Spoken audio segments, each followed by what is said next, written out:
Welcome to our new video podcast about the Encyclopedia of Seventh-day Adventists Online. This is just the latest in a series of video podcasts about the Encyclopedia, which was released online on July 1st and is the Adventist Church's first online reference work. The Encyclopedia of Seventh-day Adventists, or ESDA, features thousands of articles from around the world on a rich variety of topics, including articles on Adventist missionaries, evangelists, and church leaders, on Adventist institutions and organizations, on Adventist beliefs, and Adventists in relationship to wider culture and society. If you haven't checked the ESDA website yet, please do so. Go to encyclopedia.adventist.org and browse nearly 2,500 articles and 4,500 photographs. I'm David Trim. I'm director of the Office of Archive, Statistics and Research for the Seventh-day Adventist Church, and I'm the editor of the Encyclopedia of Seventh-day Adventists. And with me as co-host is Dr. Dragoslava Santrac, who is the ESDA managing editor. Our guest today, and we have two guests, often it's just one, but we're delighted to have two guests today, Dr. Douglas Morgan and Dr. DeWitt Williams. Dr. Morgan is the regional editor for North America, the ESDA assistant editor, as we would say, for the North American division. Dr. Morgan has served on the faculties of Southern Adventist University in Tennessee and Washington Adventist University in Tacoma Park, Maryland. Dr. Williams served the Adventist Church in various capacities for 46 years, including as a missionary in the Congo, Burundi, and Rwanda, and in leading administrative positions at the World Church headquarters and for the North American division. He has many publications, including most recently several ESDA articles. Dr. Morgan, Dr. Williams, thank you so much for being with us today. Good to be here. Glad to be here. Dr. Morgan, for the beginning, could you please tell us something about the variety of topics from the North American division that readers can find in the ESDA? What article categories do you find particularly engaging? Well, thank you, Dr. Santrac. I think that one area that I feel we have gotten a pretty good start on is the pioneers of Adventism. We often speak of them in that way, but that term, of course, means founding, innovating, and we have some pretty in-depth biographies of people like J.N. Andrews, Loughborough, Haskell, and they go in-depth. Yes, they are stories of amazing achievement, but they also take you, I think of the one on Andrews by Gilbert Valentine, for example, they really take you through struggles in a very honest and human way, which I think actually makes their successes even more amazing. And so that's one category where I think readers will find new depth on familiar topics. We're trying to make sure that women receive more appropriate recognition, and that's being done in a variety of ways. But we have some excellent biographies there. Our colleague at the archives there, Ashley Chisholm, has written on Jenny Thayer, but also I think that you interviewed Dr. Simmons on Dr. Lottie Blake. There's another one, and many of these are not as well known, but hopefully they will be better known through the work of our authors. So, one other area I might just mention that I'm excited about. It's not so much a category of authors, but or articles, but actually a category of authors, and that is we've been able to involve some younger scholars who haven't been published a lot, but are up and coming and are making some strong contributions early in their careers to ESDA. Think of Jeffrey Rosario on A.T. Jones, for example. Kevin Burton is another one. And there's just several others who I would just pleased to feature them, who are not well known, but hopefully will be more fully. Some of them are already well known, but and of course there are some perhaps even relatives with special interest in history, other history enthusiasts. Oh, and yes. Of course, scholars, yes. and of course scholars. Yes. Indeed.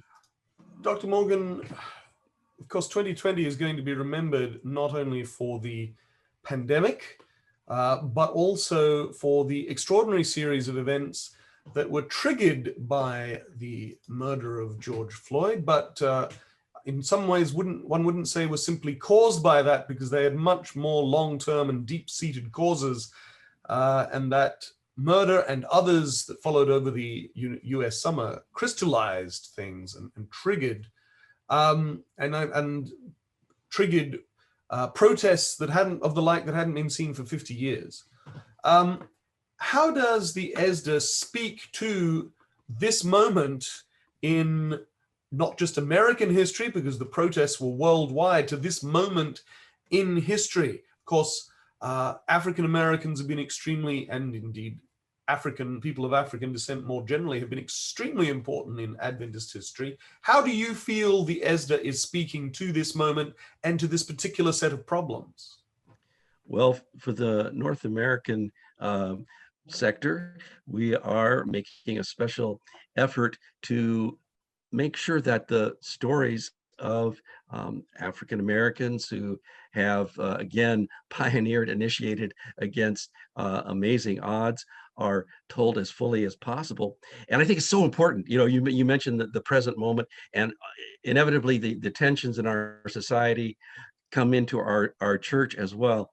And so to understand each other, we need to listen to stories from diverse backgrounds. And of course, Dr. Williams is making a major contribution there. We should also not neglect to mention Dr. Samuel London and the block of articles that were contributed from Oakwood University. But beyond that, in part due to another strong influence, our previous managing editor, Dr. Benjamin Baker, and I've had an interest in this area as well.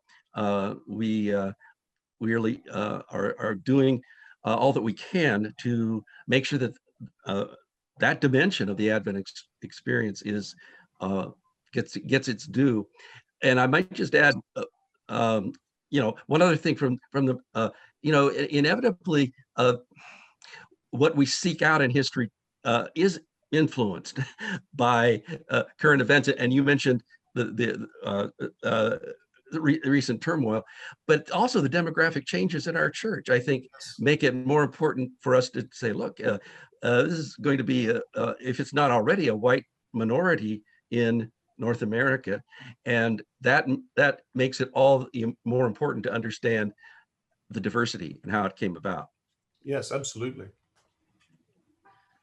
Dr. Williams, now that we are talking about African American Adventist history, you have written extensively about Black Adventist history, and perhaps some of our listeners are wondering what is actually meant by this term, Black Adventist history. Well, our church, the Seventh-day Adventist Church, started in 1863. And that was during the time of the Civil War. So when our church started, there was already a cultural feeling that Blacks were, back then, we were called colored, whatever, Negroes. We were inferior. And not only were we inferior, but we had the curse of Ham, this biblical Ham, in the Bible. So when we first started, we were all together, but later on, we, as I mentioned, because of the prevailing culture, we kind of separated. ourselves. We were forced to separate ourselves. When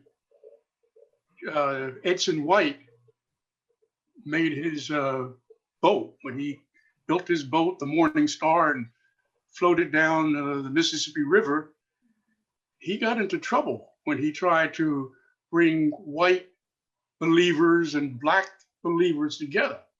So they early recognized that they couldn't, they just couldn't possibly have our church members worshiping together. So right from the beginning, there was a separation.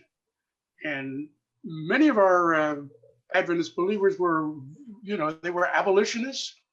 They came from a Quaker background. They were very kind and wanted to worship together, but the culture wouldn't let them worship together. So around, I think Edson White went down Mississippi around 1863, somewhere around there. And we started our Oakwood College at that time, Oakwood Industrial School. And that was 1896, if I remember. That's my alma mater. So that date stands out in my mind. I met my good wife at Oakwood. So my heart always beats a little bit harder when I think of Oakwood.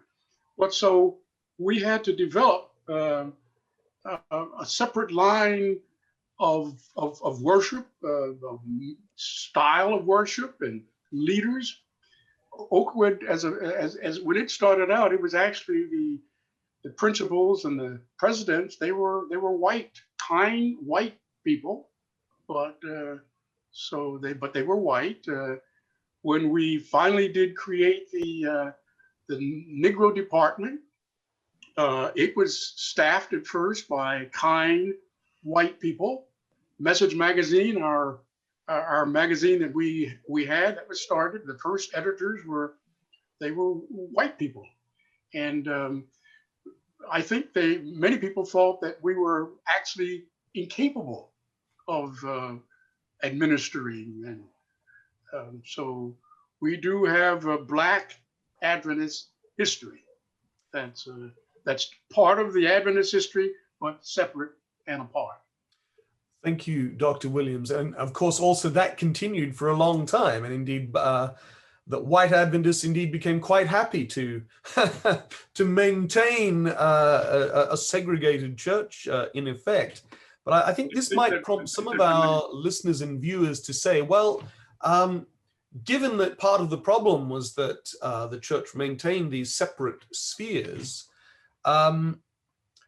why keep doing that in the history? Shouldn't we actually try to tell stories of people working together? That this is a point of view with which I don't agree, by the way, but it's well intentioned, and I'm sure that both of you, in your work, both of you being actually distinguished historians of the Black experience in the Adventist Church in North America, have heard questions like these. Why should we worry about a separate Black Adventist history category? Isn't that perpetuating the segregation of the past? Shouldn't we be trying to write a more integrated history and not worrying about a Black Adventist history? And I'd ask both of you to speak to that. Well, I think we are separate but integrated on every level. I belong to the Allegheny East Conference. And even though we have, we call it a Black conference, but we have a dozen or so Korean churches. We have Indian churches. We have, it's a melange of churches. At the union level, we have a melange, a mixture of white and Black and different people working together. On the North American division level, the same thing, general conference level, it's the same thing. And I think it's wonderful that we have these groups of people working together. Yes, I think, I think that it's an interesting question because it is a separate category in a sense, but you can't avoid telling the story together. In fact, one of the most interesting things from the standpoint of American religious history is that the Seventh-day Adventist Church never did have at least a major and lasting separate Black Adventist denomination.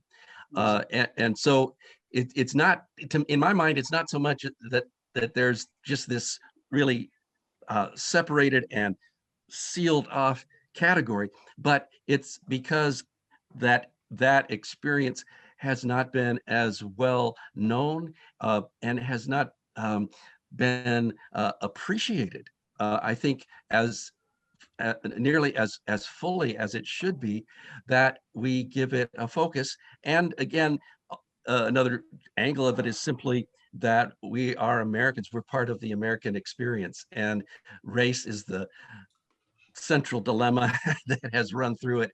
And so we have had to, and Dr. Williams was describing, some of the ways in the past that we had. So it's unavoidable that it's going to be more than just skin color, but it's that whole historical experience of slavery, segregation, attempts to overcome those that make for a distinct entity of the African American experience, but not one that is isolated somehow off by itself. And thinking about it myself, I think part of the point is indeed something you mentioned earlier, which is to tell these stories and to tell, because these are a part of Adventist history, but the stories haven't always been told, or they have been told only in, say, articles in church papers about the Black work, as opposed to, here is the story of a man who pioneered the work, regardless of who he was making a contribution. His wife was making a contribution, I think, especially in the mission field. Yes. Where we were actually, interestingly, quite happy to send African Americans to work on the basis that they must have some kind of sympathy for Africans, which is in itself a curious idea. But these people are part of our history, and so telling the stories, I think, is a way of speaking to the moment that we're in, and it's also acknowledging the reality of our history rather than trying to dodge it. Yeah, if I could add just one example that comes to mind is actually one of Dr. Williams' articles, but it's on Thomas Branch. Well, really, Thomas and his wife and family, and you not only understand the mission challenge that he faced, that the family faced going there to Southern Africa, but Dr. Williams, in his own firm but gentle way, points out that their children were not allowed to attend the college there in Cape Town, I believe it was. So here are these people who sacrificially dedicating themselves to mission, but yet, and they're not trying to stir things up, but I think that, personally, when I read a story like that, I think like that, and I think others will have a similar experience. Then you maybe understand a little bit why there has been a problem and why we need to keep on working on making things better. And some of our Black workers actually left the church because of that. Sheaf, J.K. Humphrey, and Mann, and so forth. They thought our church was too racist. But to me, it's a beautiful thing to see that our church is working together. We have a Black woman vice president at the top levels of our church. I think we've pretty much integrated, but our history to getting to this point needs to be studied. I'm very glad that we have started mentioning specific stories. Dr. Morgan, thank you for mentioning Thomas and Henrietta Branch. This was the article written by Dr. Williams. Dr. Williams, you also wrote articles on several other people who were the first African-American Adventists in their categories, like Geneva Bryan or William Green and others. Is there a common experience, perhaps a common vision that they shared, were they in some sense barrier breakers of their time? And what can we learn from their experience? They were barrier breakers, but I think they were just trying to be the best that they could in doing God's work. They weren't trying to be barrier breakers.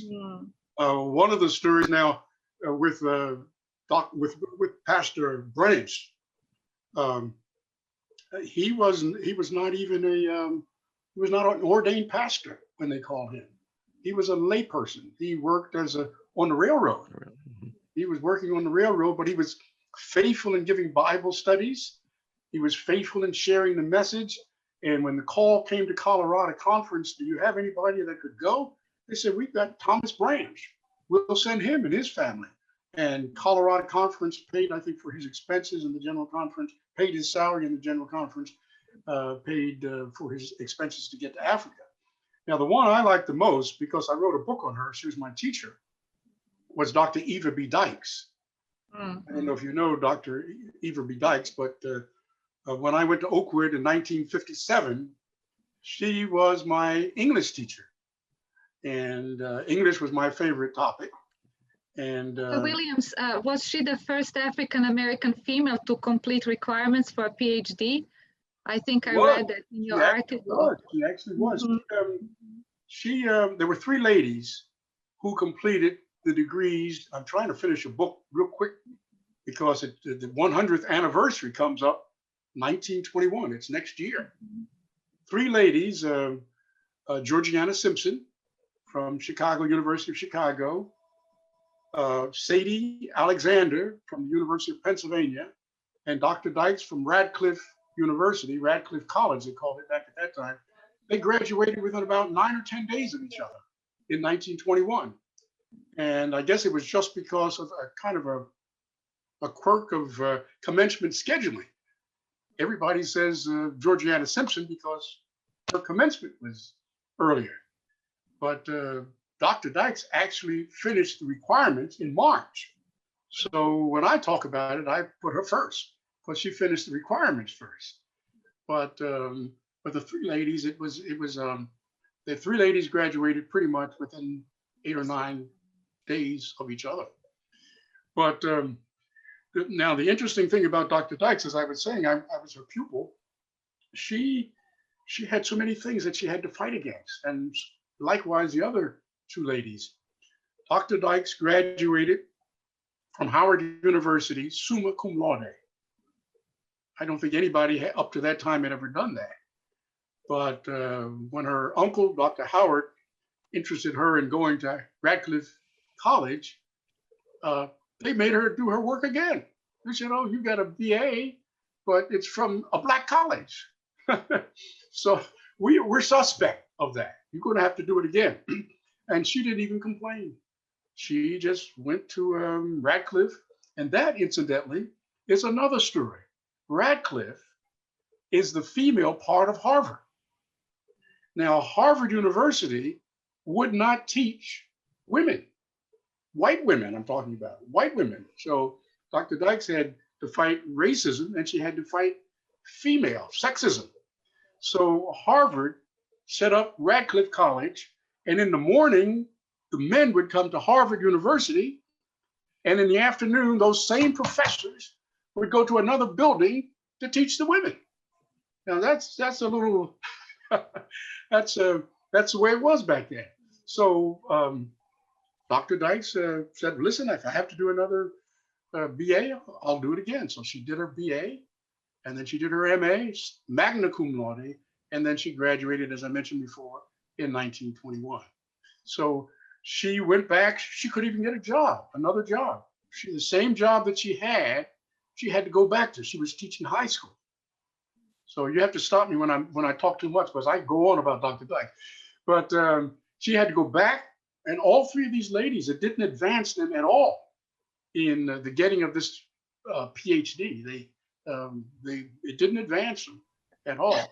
So Dr. Dykes went back to the high school, and about 9 years later, when they got a Black president at Howard University, he was trying to develop a core of Black professionals. That's what he called Dr. Dykes to Howard University. And I think she stayed there for about 15 years. And then when Elder F.L. Peterson trying to get Oakwood to be accredited, he tried to get Eva B. Dykes. He called her down there to be a commencement speaker. Next year, he called her again to be a commencement speaker. And then he called her to do this and that. And finally, she agreed. But she was leaving the best Black university in the world, Howard University, to come to an unaccredited college in the South. Which speaks to her sense of commitment for mission, I think. It does. It actually does. And perhaps, that's one of the things that I think emerges from reading the ESDA articles on whether they are white American, European, Black American, African, Latin American, or Asian. What we see is that Adventists are regularly prepared to sacrifice, and because they are committed to a wider mission. And I think, though, you don't get that wonderful picture if we don't tell the stories of all those different groups. And I think, she wonderfully illustrates that commitment and that passion for mission that is true of probably all Seventh-day Adventists. Certainly would like to think so. When she went to Oakwood, she was the only PhD. They didn't have another PhD there. And she, it was segregated, down in, it was segregated at Washington, but it was kind of covert segregation. But when she went to Huntsville, Alabama, the drinking fountains, they were labeled white only, Black only. The stores, you couldn't go in. Nobody called her doctor. None of the white people called her. They called her auntie. Auntie, can you, but she was a PhD, Dr. Eva B. Dykes, and she faced racism, but she knew that she saw a bigger picture, the bigger picture for the church and for African Americans. And she stayed there until she retired. She left, they called her back. She came back, willingly came back, and taught again for a stint of maybe 5 or 6 more years. And she died at Oakwood College. That's an inspiring story. Thank you for sharing it. And we recently did a video podcast with Dr. Benjamin Baker, who was on the encyclopedia staff a few years ago, now at the University of Maryland. And of course, as both of our guests know, is an African American and a notable historian. And he commented on how Black women who became part of the Adventist Church were fighting a triple problem, because to be in a Seventh-day Adventist meant to be discriminated against and face prejudice, and then you were Black, and then you were a woman, and so to go from that kind of difficulty to having, in effect, a Harvard PhD is really quite an inspiring story. And so thank you for sharing about Eva Dykes. And of course, the connection with you, suddenly it's almost like we're back with the Adventist pioneers. It's a reminder that there's not actually that much space in time between us and the people who really laid the foundation for the church.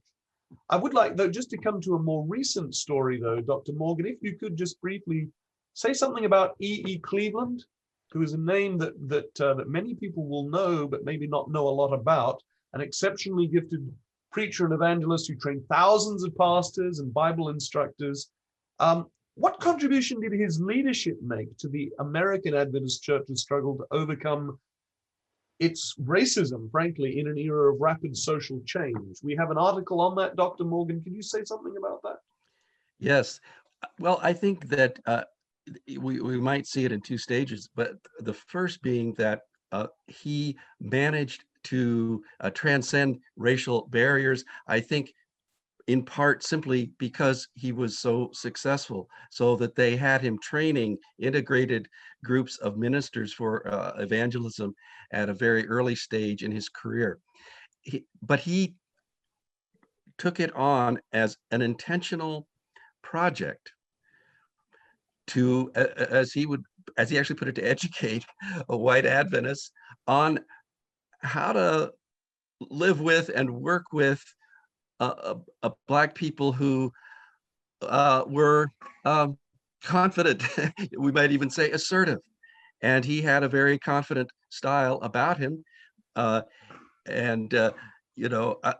Dr. Williams, I know it probably had much more experience, firsthand experience with him, but I think that when he came to the General Conference, he was the first to have a position outside of the Negro department, the regional department. He was associate secretary of the ministerial department.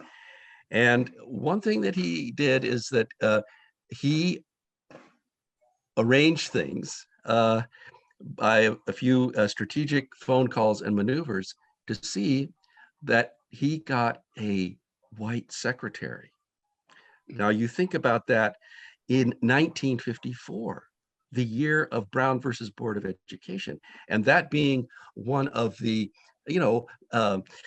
major fears of driving segregation. And it had only been a couple of years before they had even worked it out for Black people employed at the GC to eat at the cafeteria together. But he managed to do it in a way that maybe initially caused some people some anxiety, but it worked out and broke down that barrier without any major problems. Later in his career, he was more of a crusader, more of an outspoken leader to overcome historic disparities in the church along racial lines. But I have to admit, he has always personally just amazed me. And so in writing about him, I had to avoid being too overly effusive in my praise. But I can remember he would come to Nebraska in the 1970s to camp meeting, and he would purposely throw things into his sermon to help us understand. Now, it would irritate these very conservative Nebraskans. I mean, he would tell how somebody at the General Conference told him, Cleveland, when I look at you, I don't see a Black person, is trying to just say, oh, you're just like, one of the rest of us. But he says, well, it happens to be that I am Black, and he would sort of, with these anecdotes, help us understand the Black experience a little bit more. So, yeah, and I don't want to underplay though the larger role that he played though in back to evangelism. Got to get this point in as well. When I researched the articles, I really was struck by the interracial evangelistic efforts in the hot spots of the late 60s, Oakland, Detroit. And it seems like these were genuinely interracial efforts, sometimes even involving the Black Panthers to sort of give a little bit of protection in tense places and so forth. But it really is striking and inspiring, again, from the perspective of what you were talking about earlier, Dr. Jim, about the sort of the renewed acrimony racially in our nation. Yeah. These are indeed truly inspiring stories that both of you shared with us, and there are many more in the ESDA, and unfortunately we cannot mention all of them. But perhaps if I could jump in there on Elder Cleveland. Yes, please, Dr. Williams. Yes. I think at the time that he came along, he was the greatest preacher that the Adventist Church ever had. Yeah. Especially under a tent. I have never seen a preacher under a tent. He just knew tent psychology. He, his wife, Celia, most people don't know too much about her, but Celia, before she got arthritis, she could play the piano like nobody else I've ever heard. Mm-hmm. When he got to preaching, and he always had a big appeal, maybe 15, 20 minutes in his sermon, and she's playing the piano the whole time.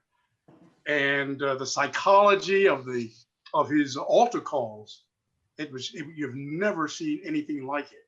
When I was at Oakwood, he gave us the syllabus. He wrote on all of his sermons, and he had a syllabus.